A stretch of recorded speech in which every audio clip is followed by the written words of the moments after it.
Well, I am currently in the middle of bracing some of this here. Originally, I think you saw me put out some of these verticals here and probably thought to yourself, isn't that sunshade going to get a lot of wind and pull that back?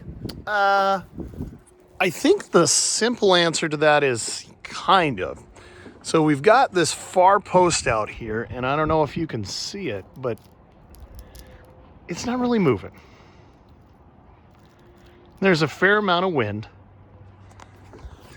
and it seems that generally it's pretty stable. Now, did put this center cross brace in mainly because all of the tension through here was actually pulling this one over. And if you know anything about the way that these are braced in the corner, these already have a brace here in this format that kind of resists the desire of that to come over. Whereas this one here really doesn't have anything resisting that rolling. And if you look down here, you can see that it's just tied into, let's see if we get right down here. It's just tied into that front ledger board. See that? Tied in that front ledger board. So the only thing you've got resisting that here are those screws that tied that into that. So what we did, gave it a post here. Now for symmetry, I am in fact going to put one down there and then come back and put one here. Purely for symmetry. It's going to be absolutely overbuilt. I am going to take this right here and I am just going to knock off this angle with the Sawzall just down. For aesthetics, and then that really is relying on pressure. I'm going to take and put these angle braces in there.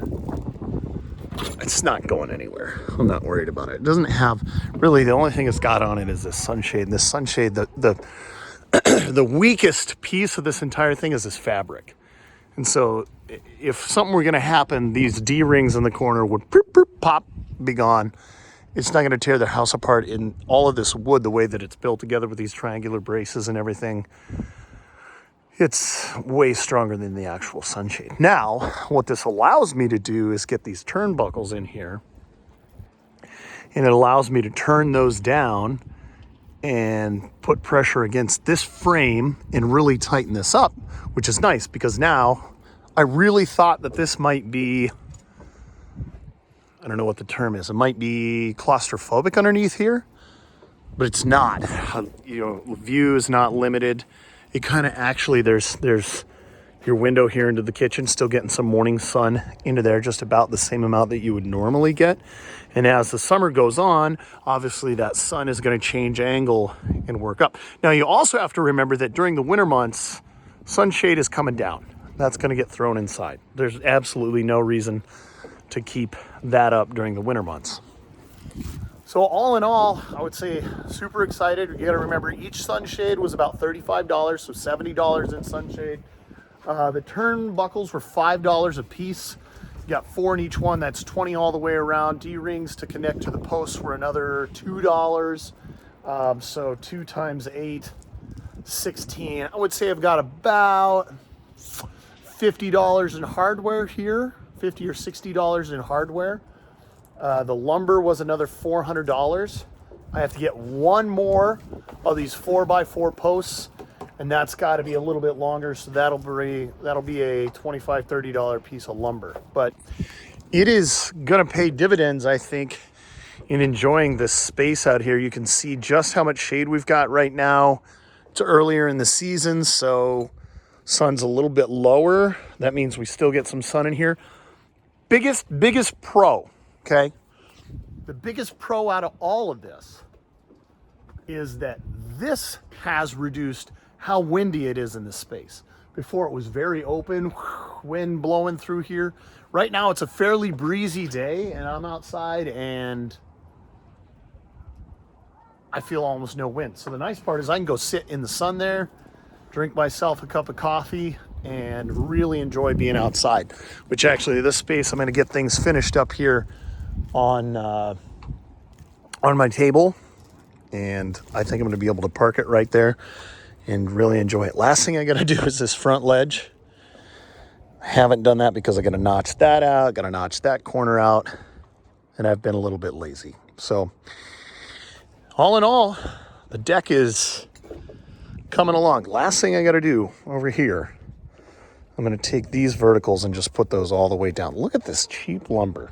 This stuff, that just burns me. If you look over here, nice and square, nice and straight. Looks good. Garbage, garbage, garbage, garbage. I might put some type of spacer, a little 4x4, or not even 4x4, something 2x4 spacer in between there. Just move that over. I don't know. It's got to be visually appealing. Maybe I'll put the same thing on each side, a little blocking. But love how these stairs turned out. They actually meet code. They meet code. You go over here, you take a look at these neighbors. And, whoops, totally different type of stringer where they've actually notched out the front side of that board. That actually doesn't meet code. Do I think the guys around here that are doing all the code checking really care? Absolutely not. But if you notice over here, front edge is not cut out at all.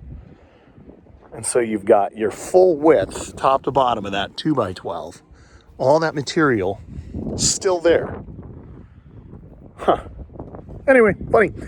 Hope you're enjoying this little update. I'm going to try to put it all on like a one total video, but haven't seen a whole lot of how I set up my sunshade thing videos on the internet. So I thought I would just put this out there so that you guys can see what I've been doing and how I've been doing it.